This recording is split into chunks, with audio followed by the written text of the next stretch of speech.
Hello guys, कैसे हो आप सब। मैं आगाज सिंह स्वागत करता हूं आपको अपने YouTube channel S study tube में। और आज हम लोग एनसीईआरटी बुक का सॉल्यूशन करेंगे। आज 8.1 का सॉल्यूशन करेंगे। पहले मैंने 5 वीडियो बनाया है जिसमें ट्रिग्नोमेट्री का कंप्लीट थ्योरी है, और आज हम लोग एक्सरसाइज क्वेश्चन सॉल्व करेंगे line by line, question by question, हर एक क्वेश्चन का सॉल्यूशन करेंगे। तो चलिए स्टार्ट करते हैं। ये है पहला क्वेश्चन, ठीक है। क्वेश्चन है in triangle ABC right angle at B. बोल रहा है कि एक समकोण त्रिभुज है, राइट एंगल ट्रायंगल है, जहाँ पे जिसका एंगल बी जो है राइट एंगल है, बी पे राइट एंगल बन रहा है। तो एक राइट एंगल ट्रायंगल ड्रॉ कर लेते हैं हम लोग। ये राइट एंगल ट्रायंगल है ए बी सी, ठीक है। बोल रहे हैं बी पे राइट एंगल है, यानी बी यहाँ है, यहाँ पे राइट एंगल बन रहा है, ये बी हो गया, ठीक है। तो राइट एंगल बी पे बन रहा है। अब क्वेश्चन में दिया गया है ए बी जो है 24 सेंटीमीटर है। ए से जो बी है, ए से बी का लेंथ जो है 24 सेंटीमीटर है। बी सी जो है, बी से सी का जो लेंथ है, बी सी वो 7 सेंटीमीटर है। और ए सी के बारे में कुछ नहीं दिया गया है, और पूछ रहा है साइन ए कॉस ए का मान बताना है, साइन सी कॉस सी का मान बताना है। तो सबसे पहले हम लोग राइट एंगल ट्रायंगल का तीनों साइड के बीच रिलेशन देखे थे कि तीनों साइड में क्या रिलेशन होता है। तो आपको पता है पाइथागोरस थ्योरम। तो according to Pythagoras theorem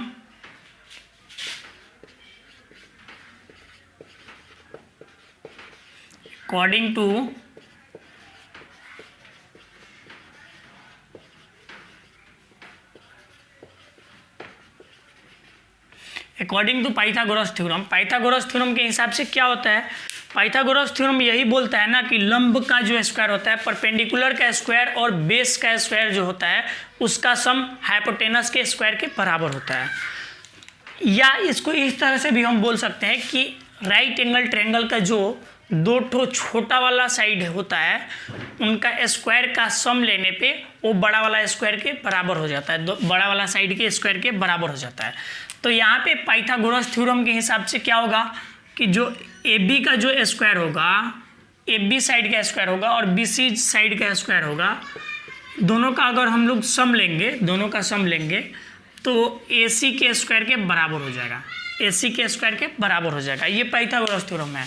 Pythagoras theorem में क्या है कि दो छोटे वाले साइड्स का स्क्वायर का सम लेंगे हम लोग, दो छोटे वाले साइड्स का स्क्वायर का सम, तो बड़े वाले साइड के स्क्वायर के बराबर हो जाएगा। यहाँ पे हो गया। अब हम यहाँ पे ए बी के जगह पे ए बी का वैल्यू पुट कर देते हैं। ए बी कितना है 24 है, 24 का स्क्वायर प्लस बी सी क्या है 7 है, 7 का स्क्वायर इक्वल टू ए सी का स्क्वायर। आपको पता है 24 का स्क्वायर होता है 576, 576। 7 का स्क्वायर जो होता है 7 का स्क्वायर होता है 49। ए सी का स्क्वायर ऐसे लिख देंगे। अब इसको ऐड करेंगे तो कितना हो जाएगा 625 equal to A C square. अब यहाँ से स्क्वायर हटेगा तो ये बन जाएगा सिर्फ ए सी, और ये स्क्वायर जो है इक्वेशन के रूल में बताया गया है कि स्क्वायर दूसरे साइड जाता है तो रूट बन जाता है। ये रूट हो गया 625, और 625 का स्क्वायर रूट जो होगा हम लोग स्क्वायर रूट करेंगे इसका तो 25 सेंटीमीटर हो जाएगा। तो यहाँ पे हम लोगों को जो ए सी है, ए सी का वैल्यू हम लोगों को क्या मिला 25 मिल गया। ये 25 मिल गया। हमसे पूछ क्या रहा है, हमसे पूछ रहा है साइन ए और कॉस ए का वैल्यू पूछ रहा है। क्वेश्चन नंबर 1 का 1 में क्या पूछ रहा है, साइन ए और कॉस ए का वैल्यू पूछ रहा है। तो साइन ए क्या होगा, कॉस ए क्या होगा। तो देखिए साइन ए होता है perpendicular upon hypotenuse, cos A होता है बेस अपॉन हाइपोटेनस, ठीक है। तो यहाँ पे परपेंडिकुलर और हाइपोटेनस होगा क्या, तो हमको पता है, हम पहले पढ़ चुके हैं बेसिक जो थ्योरी क्लास था उसमें कि 90 के एंगल जहाँ बनता है उसके सामने वाला जो होता है हाइपोटेनस होता है। अब रहा बात परपेंडिकुलर और बेस का। तो परपेंडिकुलर और बेस क्या होता है, परपेंडिकुलर एंगल के ठीक सामने वाला साइड को परपेंडिकुलर बोलते हैं, और बेस जो होता है एंगल के सटा हुआ साइड को बेस बोलते हैं। तो यहाँ पे देखिए एंगल ए है, एंगल ए है, तो परपेंडिकुलर का काम क्या करेगा, ए के ठीक सामने वाला परपेंडिकुलर हो जाएगा। यानी कि ए के ठीक सामने क्या है 7, तो 7 अपॉन एच, एच तो फिक्स है ना, ये 25 हो गया, तो ये इसका वैल्यू हो गया। ठीक है, अब यहाँ पे देखिए बेस अपॉन हाइपोटेनस, तो आपको पता है कि हाइपोटेनस का वैल्यू तो 25 है। ठीक है, बेस जो है, बेस क्या होता है, एंगल का सटा हुआ लाइन, तो एंगल ए है, ए से सटा हुआ जो है 24 है, तो ये 24 अपॉन 25 हो गया। ये फर्स्ट क्वेश्चन का आंसर है। अब सेकंड देखते हैं हम लोग। सेकंड में दिया है साइन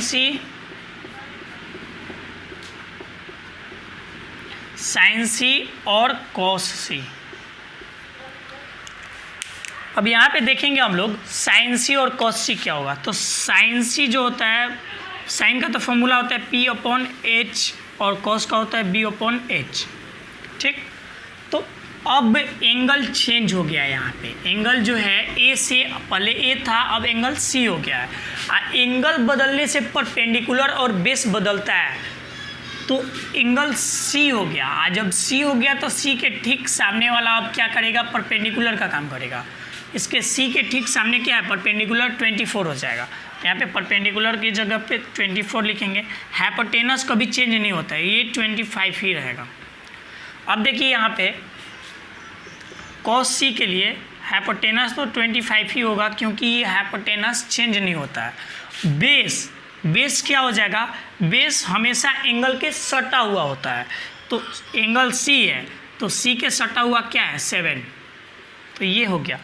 ये हम लोग का ये लॉन्ग मेथड है, और हम लोग एक सेकेंड मेथड सीखने वाले हैं। जितना भी क्वेश्चन है हम लोग इस एक्सरसाइज में, जितना भी क्वेश्चन है हम लोग 2 मेथड से करना सीखेंगे।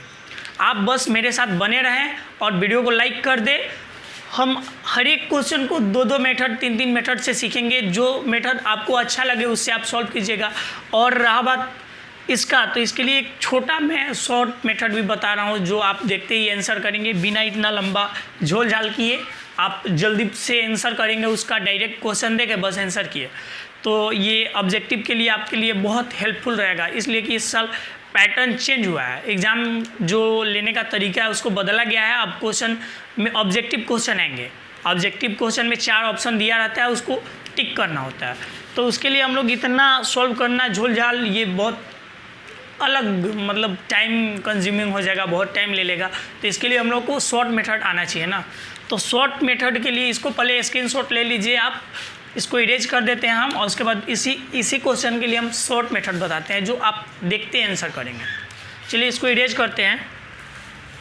अब देखते हैं इस क्वेश्चन के लिए शॉर्ट मेथड क्या है, कैसे इसको जल्दी बिना लंबा कैलकुलेशन वगैरह सॉल्व किए हम कैसे इसका आंसर पा सकते हैं। तो देखिए, सबसे पहले आपको ट्रिपलेट्स याद होना चाहिए।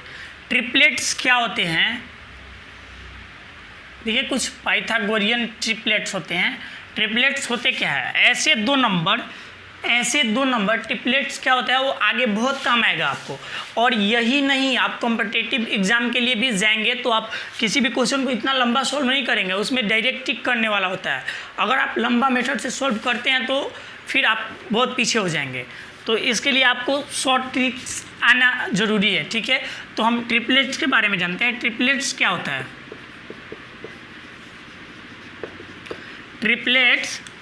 ट्रिपलेट्स क्या होता है, दो ऐसे छोटे नंबर जिनका स्क्वायर एक बड़ा नंबर के बराबर हो। देखिए कैसे, मतलब 3 का स्क्वायर है और 4 का स्क्वायर है, दोनों को अगर ऐड करेंगे तो क्या होगा। यहाँ पे देखिए, इसको अगर सॉल्व करते हैं हम तो 3 का स्क्वायर 9, 4 का स्क्वायर 16, और दोनों को ऐड किए तो हो गया 25। और 25 जो है 5 का स्क्वायर है, यानी कि ये 5 का स्क्वायर हो गया। और ये तीनों ट्रिपलेट होंगे, यानी कि ट्रिपलेट का मतलब 3, 4 और 5 जो है ट्रिपलेट होगा, यानी कि इस दोनों नंबर का स्क्वायर का सम इसके स्क्वायर के बराबर है। इस पे पाइथागोरस थ्योरम अप्लाई हो रहा है तीनों पे। तो ये जो बड़ा वाला होगा ना, बड़ा वाला हाइपोटेनस का काम करेगा। ऐसे ही बहुत सारा पाइथागोरियन ट्रिपलेट्स होते हैं, आपको कुछ ट्रिपलेट्स याद करने होंगे। याद क्या, आप यूज़ में लेंगे आपको खुद ही याद हो जाएगा। तो देखिए, हम कुछ ट्रिपलेट्स ऐसे लिख देते हैं, आप उसको बस ध्यान में रखेंगे। देखिए 3, 4, 5 ये एक अलग ट्रिपलेट है। उसके बाद 6, 8, 10 ये भी ट्रिपलेट है। उसके बाद होता है 5, 12, 13, ये भी एक ट्रिपलेट है। उसके बाद 7, 24, 25, ये ट्रिपलेट है। उसके बाद एक होता है 9, 40, 41, ये एक अलग ट्रिपलेट है। उसके बाद एक होता है 1, 1, √2, ये अलग ट्रिपलेट है। एक होता है 1, √3, 2, ये अलग ट्रिपलेट है। एक होता है x, y और √x² + y², ये अलग ट्रिपलेट होता है। इसको हम लोग ये भी लिख सकते हैं कि mn √m² + n²। ये सब आपको पता होंगे तो कोई भी क्वेश्चन आप हवा में करेंगे। और एक चीज़ और देखिए, एक और होता है 8, 15, 17, और भी बहुत सारे ट्रिपलेट्स हैं, लेकिन इनका यूज़ आपको देखने को मिलेगा हर जगह।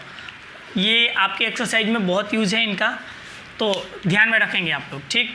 अब देखिए इसमें ट्रिपलेट्स में हम लोग किसी एक नंबर से मल्टीप्लाई कर देते हैं, किसी एक नंबर से, स्पेशल नंबर से। जैसे ये ट्रिपलेट है, इसमें 3 से मल्टीप्लाई करेंगे, यानी कि हर एक में 3 3 से मल्टीप्लाई करेंगे तो 3 3 हो जाएगा 9, 4 3 हो जाएगा 12, 5 3 हो जाएगा 15। तो ये एक नया ट्रिपलेट हो जाएगा। तो हम लोग ट्रिपलेट से भी ट्रिपलेट बना सकते हैं। जैसे कि से ये है, इसमें हम लोग 2 से मल्टीप्लाई करेंगे तो ये नया ट्रिपलेट बनेगा। जैसे 5 2 जा 10, 12 2 जा हो जाएगा 24, 13 2 जा 26। तो ये एक नया ट्रिपलेट हो गया। चेक भी कर सकते हैं आप। 10 का स्क्वायर लीजिए 100, 24 का स्क्वायर लीजिए 576, जोड़ने पर होगा 676, जो कि 26 का क्या है, स्क्वायर है। तो ये 10 और 24 का स्क्वायर का सम जो लेने पे क्या है, 26 का स्क्वायर है। तो ये ट्रिपलेट हो गया ना। तो ये आपको याद होना चाहिए। अगर ये आपको याद है तो आपको ये इस पर कोई झोल झाल नहीं करना है। आपको देखना है कि 724 जो है, 724 कोई ट्रिपलेट मिलता जुलता है। तो देखिए 724 का ट्रिपलेट यहाँ पे है, क्या होगा, 25 होगा। तो इसका आंसर आपको डायरेक्ट पता है कि यहाँ पे क्या होगा, 25 होगा। यहाँ पे क्या होगा, 25 होगा। और जब आपको पता चल गया कि ये 25 हो गया तो यहाँ से हम आप डायरेक्ट आंसर ला सकते हैं। साइन ए क्या होता है, P/H होता है।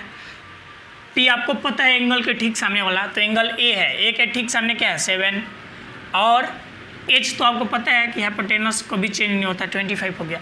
मान लीजिए कॉस निकालना है, कॉस का फॉर्मूला होता है B/H। लिखना नहीं है, आप डायरेक्ट आंसर कर सकते हैं, बस ध्यान में होना चाहिए।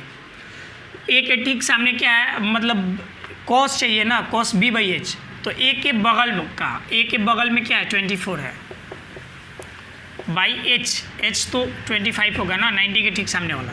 अब इसमें देखिए, जब ये तीनों आपके पास है तो आप कुछ भी निकाल सकते हैं। साइन C निकालना है, एंगल क्या है, C। साइन के लिए फॉर्मूला होता है P/H। तो C के ठीक सामने वाला क्या होगा, P होगा। तो C के ठीक सामने P ये है 24 और H हो जाएगा 25। cos C चाहिए B/H। इस क्वेश्चन में भले ही हम टाइम इतना लगाएं, आपको समझाने के लिए लगाया, नहीं तो इसको बनाने में कोई टाइम नहीं लगता, देखते देखते आंसर आता है इसका। ठीक है, आप भी कर पाएंगे, बस थोड़ा घर पे प्रैक्टिस किया कीजिए और मेरे साथ बने रहिए। यहाँ पे देखिए एंगल C है, तो हमको बेस चाहिए, बेस C के सटा हुआ होगा, यानी 7, और H तो फिक्स है ना 25। ये देखिए इस क्वेश्चन को बिना सॉल्व किए हम कितना जल्दी कर पाए हैं। और ये सब तो ट्रिपलेट है, ये तो सिर्फ मैंने बताया ट्रिपलेट क्या होता है, और ये सब आपको बस याद करना होगा। ऑब्जेक्टिव क्वेश्चन की अगर आप सॉल्व करना चाहते हैं देखते ही, तो ये सब ट्रिपलेट आपको याद करना पड़ेगा। और आप इसको मतलब इससे नया ट्रिपलेट भी बना सकते हैं, 2 से मल्टीप्लाई करके, 3 से मल्टीप्लाई करके, 4 से मल्टीप्लाई करके। और आप लोग अगर कमेंट में बोलेंगे तो मैं ट्रिपलेट पे एक स्पेशल वीडियो भी बना दूंगा, जिसमें मैं बताऊंगा कि ट्रिपलेट्स बनते कैसे हैं, मतलब कहाँ कहाँ से ट्रिपलेट हम लोग बना सकते हैं, कैसे कैसे ट्रिपलेट बना, तो उस पर स्पेशल वीडियो बना देंगे। बस अभी हम लोग एक्सरसाइज सॉल्व कर रहे हैं। तो ये क्वेश्चन आपको समझ में आया होगा। अगर कहीं आपको डाउट हो तो आप कमेंट सेक्शन में जाके बता सकते हैं कि आपको यहाँ डाउट आया, मैं उस पर स्पेशल एक वीडियो बनाऊंगा। चलिए अब क्वेश्चन नंबर 2 देखते हैं।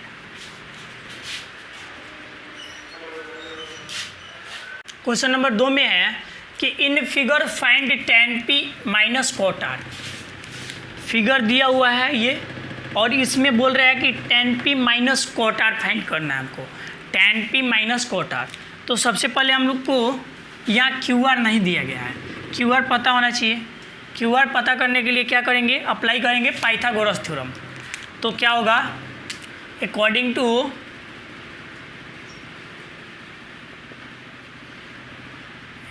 पाइथागोरस थ्योरम,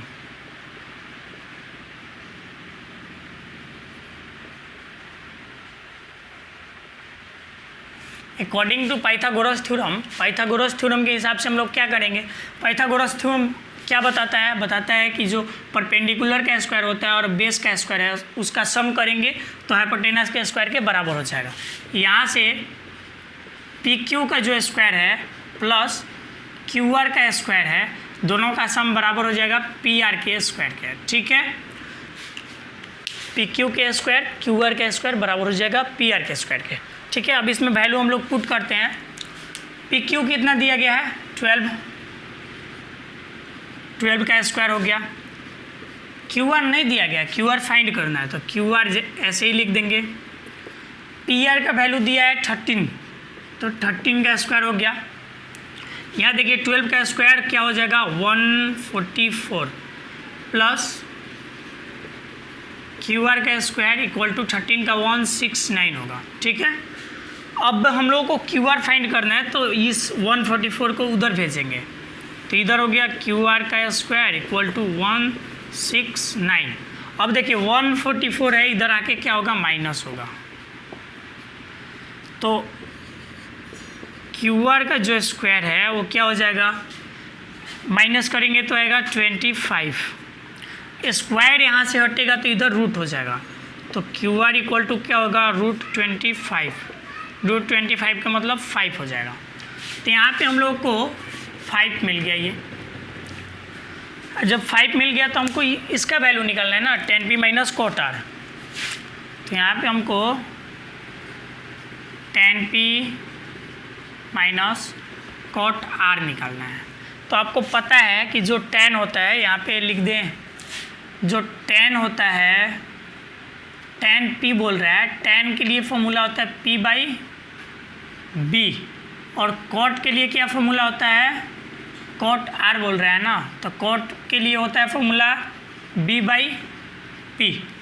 ठीक है, अब यहाँ से हम लोग देखेंगे कि p/b जो है परपेंडिकुलर बाई बेस। अब यहाँ पे p क्या हो जाएगा, तो हम बोले परपेंडिकुलर जो p है वो एंगल के ठीक सामने होता है, तो एंगल का काम कौन कर रहा है अभी, p, तो इसके ठीक सामने वाला परपेंडिकुलर हो जाएगा यानी कि 5। और ये तो हाइपोटेनस है, हाइपोटेनस का यूज यहाँ है नहीं, तो ये 5 हो गया। और एंगल के ठीक बगल वाला बेस होता है, तो एंगल के ठीक बगल में 12 है, ये बेस हो गया। ठीक है, सिमिलरली इसमें भी वही करना है, बेस। देखिए यहाँ पे एंगल चेंज हो गया, अब r बोल रहा है, r के लिए परपेंडिकुलर का काम कौन करेगा, r के लिए परपेंडिकुलर 12 करेगा। परपेंडिकुलर को नीचे लिखना है, यानी 12 नीचे हो गया। बेस, r के लिए बेस कौन सा होगा, r के सटा हुआ यानी ये 5, इसका भी 5 हो गया। अब इसमें अगर हम लोग पुट करते हैं, तो tan p कितना हो जाएगा, tan p का वैल्यू आ गया 5/12, तो ये हो गया 5/12 माइनस कॉट r का वैल्यू हो गया 5/12। अब एक बात बताइए, इसको LCM लीजिए और सॉल्व कीजिए ऐसे, 5 का 5 में से 5 गया 0/12 यानी कि 0।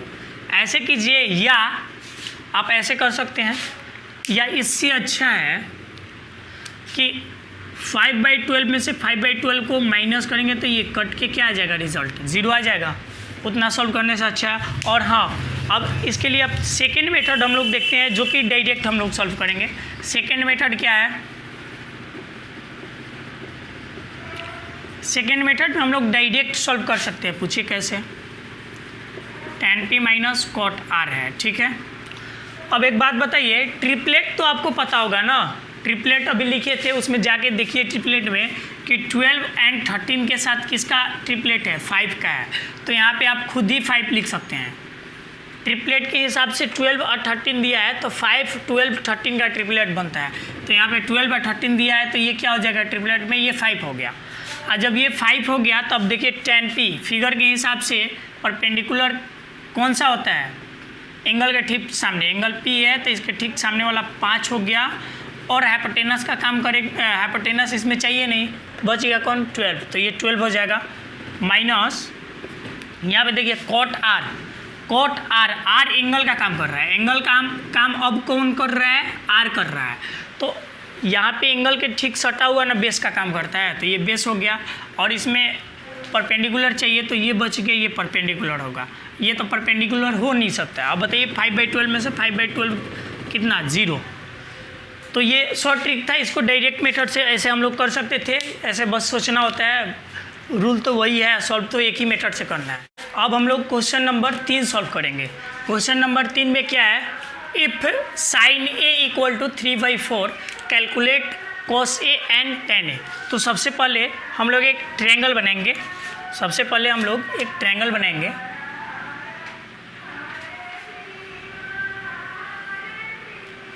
ट्रायंगल इसका नाम A, B और C रखेंगे, ठीक है। B पे राइट एंगल बन रहा है। अब वो बोल रहा है, क्या दिया है, sin a = 3/4, sin a = दिया है 3/4। अब बताइए sin a = क्या होता है, sin क्या होता है, परपेंडिकुलर बाई हाइपोटेनस का रेशियो होता है ना, परपेंडिकुलर और हाइपोटेनस का रेशियो। तो sin a = हो गया p/h। अब यहाँ पे देखिए p का वैल्यू दिया है 3 और h का वैल्यू दिया है 4। और एक चीज़ और देखिए, p क्या होता है, एंगल के ठीक सामने वाला। अब एक बात बताइए, एंगल यहाँ पे कौन सा लिया है, a लिया है, तो a के ठीक सामने वाला परपेंडिकुलर होगा। अब परपेंडिकुलर का वैल्यू यहाँ पे 3 दिया है तो ये 3 हो गया। अगर आपको समझ में नहीं आ रहा है तो वीडियो को फिर से थोड़ा पीछे करके देख लीजिए, ठीक। एंगल a है और a के ठीक सामने वाला क्या होना चाहिए, परपेंडिकुलर। अब परपेंडिकुलर का भाई वैल्यू 3 है तो यहाँ 3 रख दिए, ठीक। और h हाइपोटेनस होता है 4 दिया है, h कौन सा होता है, 90 के ठीक सामने वाला h होता है, तो ये क्या हो गया, 4 हो गया। अब यहाँ पे एक ठो गायब है, कौन सा गायब है, बेस गायब है। कौन सा गायब है, बेस। तो हम लोग बेस फाइंड करेंगे सबसे पहले। ये तो परपेंडिकुलर हो गया p,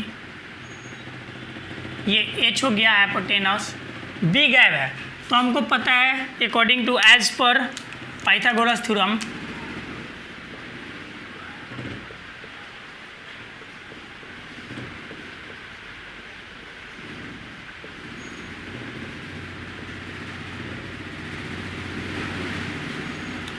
as per Pythagoras theorem के हिसाब से क्या होता है कि जो p² + b² = होता है h²। परपेंडिकुलर और बेस का जो स्क्वायर होता है वो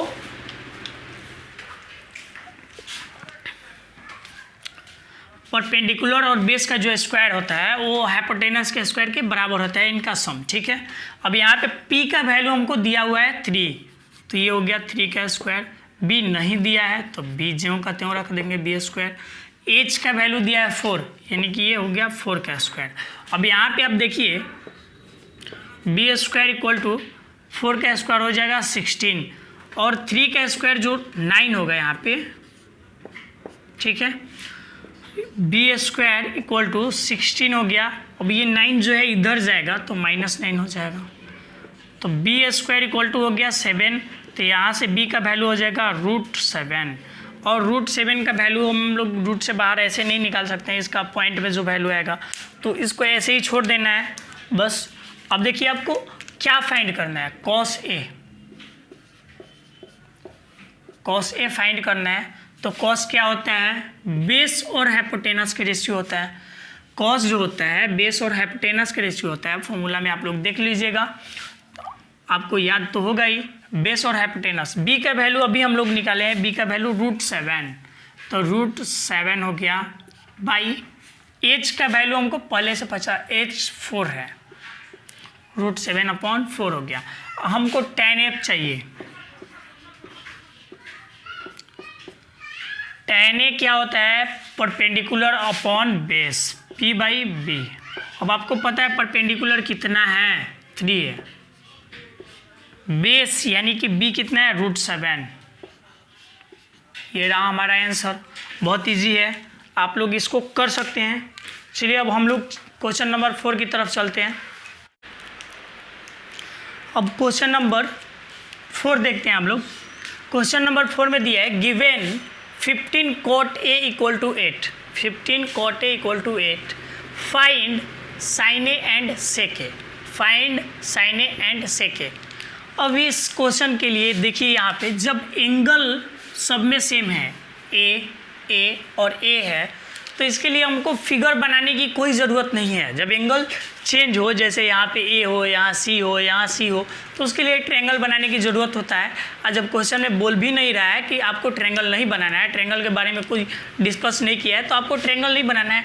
वैसे आप ट्रायंगल बना के भी सॉल्व कर सकते हो, लेकिन बिना ट्रायंगल के ही हम इसको सॉल्व कर सकते हैं। देखिए कैसे कर सकते हैं।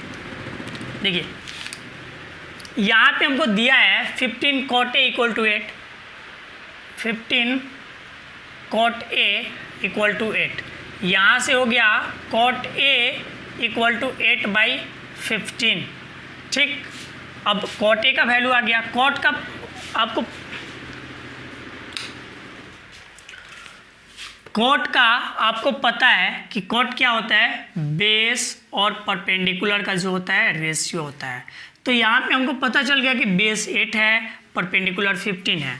ठीक है, अब यहाँ से हम लोग शॉर्ट ट्रिक से भी कर सकते हैं। इसका ट्रिक क्या है आपको पता है, अभी बताएं हम बताएं अभी ये ट्रिक क्या होता है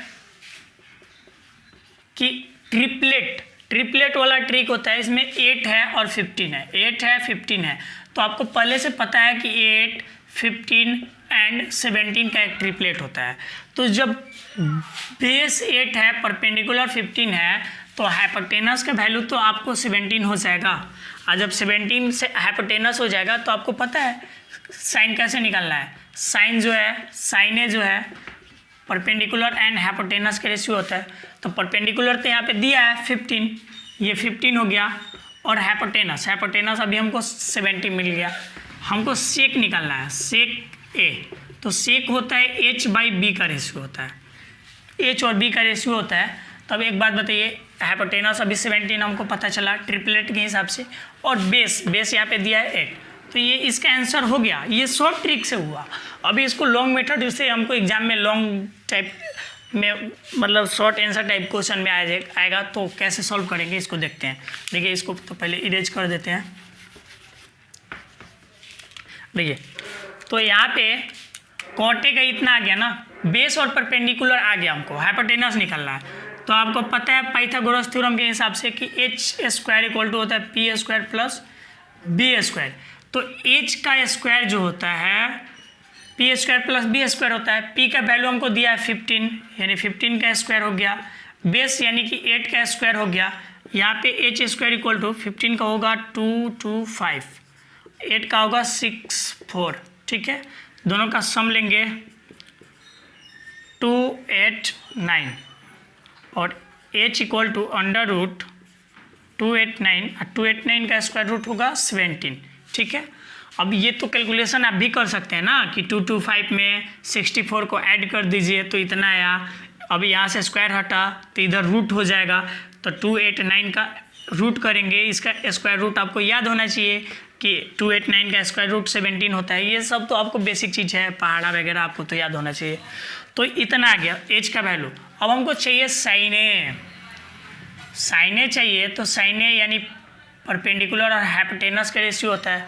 तो परपेंडिकुलर का काम 15 कर रहा है, तो ये 15 हो गया। हाइपोटेनस का काम 17 कर रहा है, ये 17 हो गया। सेक ए क्या होगा, सेक ए होगा हाइपोटेनस अपॉन बेस। ठीक है, हाइपोटेनस 17 है तो ये 17 हो गया, और बेस जो है, बेस कितना दिया है, बेस 8 है।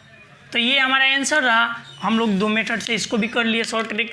तो हम लोग जहाँ जहाँ शॉर्ट ट्रिक लगेगा वहाँ शॉर्ट ट्रिक लगाएंगे। ठीक है, और बढ़ते हैं अगला क्वेश्चन 5 की तरफ। अब हम लोग क्वेश्चन नंबर 5 देखते हैं। क्वेश्चन नंबर 5 क्या होगा, ये देखिए यहाँ पे दिया है given sec theta equal to 13/12, sec theta equal to 13/12, calculate all other trigonometric ratios. जो है सेक थीटा का वैल्यू दिया है 13/12 और कैलकुलेट करने के लिए बोल रहा है ऑल ट्रिग्नोमेट्रिक रेशियो, मतलब सेक को छोड़ के बाकी जितना ट्रिग्नोमेट्रिक रेशियोज है सबका वैल्यू फाइंड करना है। तो सबसे पहले एक और बात बताया हम कि यहाँ पे एंगल थीटा दिया हुआ है और किसी और के बारे में कोई इन्फॉर्मेशन नहीं है कि किस एंगल का निकालना है, किस एंगल के लिए, तो ये थीटा है। तो हमको यहाँ से पता चल गया कि किसी ट्रायंगल का फोटो नहीं बनाना है, हमको ट्रायंगल का फिगर नहीं बनाना है। तो बिना ट्रायंगल के फिगर के बना सकते हैं हम लोग, और ट्रायंगल के फिगर बनाना होगा तो बना सकते हैं, बट कंपलसरी नहीं है, फिगर बनाना जरूरी नहीं है, बिना फिगर के ही हम लोग सॉल्व कर देंगे। अब देखिए कैसे सॉल्व होगा। सेक थीटा इक्वल टू 13/12 दिया है, सेक थीटा इक्वल टू दिया है 13/12, ठीक है। अब ये सेक जो है बेस हाइपोटेनस और बेस का रेशियो होता है, हाइपोटेनस और बेस का रेशियो। यहाँ एच हमको दिया है 13, बेस दिया है 12, ठीक है। अब गायब क्या है यहाँ पे, परपेंडिकुलर। तो पहले हमको पाइथागोरस थ्योरम पता है, क्या होता है, एच स्क्वायर इक्वल टू होता है P square plus B square, यही होता है ना, यही होता है। अब यहाँ पे हाइपोटेनस का वैल्यू दिया है 13 का स्क्वायर लिए, परपेंडिकुलर नहीं दिया है तो पी स्क्वायर ऐसे ही रहेगा, और बेस 12 दिया है तो 12 का स्क्वायर करेंगे। अब देखिए 13 का स्क्वायर होता है 169, पी स्क्वायर ज्यों करते हो 12 का जो स्क्वायर होगा 144 होगा। अब यहाँ से 169 है, 144 को इधर लेंगे तो माइनस में 144 आएगा, इधर बच गया पी स्क्वायर। तो इसको माइनस करेंगे तो आएगा 25, इधर हो गया पी स्क्वायर। यहाँ से स्क्वायर हटा तो हम लोग लिख सकते हैं कि पी इक्वल टू √25, स्क्वायर हटा इधर रूट आ जाएगा, तो रूट हो गया 25 का रूट क्या होता है 5 होता है। तो यहाँ से हमको पता चल गया कि परपेंडिकुलर जो है 5 है। और जब परपेंडिकुलर 5 है, यहाँ पे p इक्वल टू 5 है, p इक्वल टू 5। अब बोल रहे calculate all other trigonometric ratios, all other यानी कि सेक को छोड़ के बाकी सभी ट्रिग्नोमेट्रिक रेशियो का वैल्यू हम लोगों को फाइंड करना है। तो पहले साइन थीटा इक्वल टू होता है p/h, cos theta equal to होता है b/h, tan theta equal to होता है p/b, cosec theta equal to होता है h/p। सेक तो लेना नहीं है हम लोगों को, सेक तो दिया हुआ है, कॉट थीटा इक्वल टू हो जाएगा b/p। अब यहाँ पे हम लोगों को वैल्यू पुट करना है, बस वैल्यू पुट करना है। देखिए p का वैल्यू 5 है, 5, h का वैल्यू हम लोगों को दिया है 13, b का वैल्यू दिया हुआ है 12 हो गया, h का वैल्यू दिया हुआ है 13। आपको पता है वैसे भी कॉस का उल्टा सेक होता है, सेक का उल्टा कॉस होता है, यानी कि सेक का जो रेशियो आएगा उसका उल्टा होता है कॉस का। तो ये 13/12 है तो 12/13 इसका हो जाएगा। और 10 का p/b, p कितना है 5 है, b कितना है b 12 है, कॉस से कितना है h/p, h है 13, p है 5, कॉट b/p, कॉट b/p चाहिए, b चाहिए 12 है b, p 5 है। ये तो इतना लंबा में हम लोग सॉल्व किए। इसके लिए एक ट्रिक भी है छोटा सा, वो ट्रिपलेट वाला ट्रिक। इतना हम लोगों को सॉल्व नहीं करना पड़ेगा। आपको दिया गया है 13 और 12, h दिया है 13 और b दिया है 12। आपको पता है कि 13 12 के साथ ट्रिपलेट बनाता है 5, 13 और 12 के साथ ट्रिपलेट बनाता है 5, और ये 5p का काम करेगा। और यहाँ से इसमें हम लोग पुट कर देंगे तो ये तो शॉर्ट ट्रिक हो जाएगा ना, इतना नहीं करना पड़ेगा। शॉर्ट में जब करना पड़ेगा तो ट्रिपलेट के हिसाब से हमको पता चल जाएगा p 5 है और ये इतना हो जाएगा। और आज के लिए इतना ही रखते हैं, और नेक्स्ट वीडियो में हम लोग 5 to 10 क्वेश्चन नंबर 5 to 10 देखेंगे। और आपको अगर यहाँ इस वीडियो में आपको कहीं अगर कोई क्वेश्चन में डाउट होता है, समझ में नहीं आता है, तो आप कमेंट जरूर करें। आप कमेंट करेंगे तो मुझे भी थोड़ा मोटिवेशन फील होगा, आपके लिए और भी ज़्यादा मेहनत करेंगे। और अगर वीडियो आपको अच्छा लगा हो, आपके लिए हेल्पफुल हो, तो आप वीडियो को लाइक कर दें, दोस्तों के साथ शेयर करें। अगर अभी तक अपने चैनल को सब्सक्राइब नहीं किया है तो चैनल को सब्सक्राइब कर ले और बेल आइकन को दबाएं, ताकि मेरे आने वाले वीडियो का नोटिफिकेशन आपको मिलता रहे। और हम लोग ऐसे ही मज़े से सारा क्वेश्चन को सॉल्व करेंगे और आसान तरीका से 2-3 तरीका से हम लोग सॉल्व करेंगे। धन्यवाद।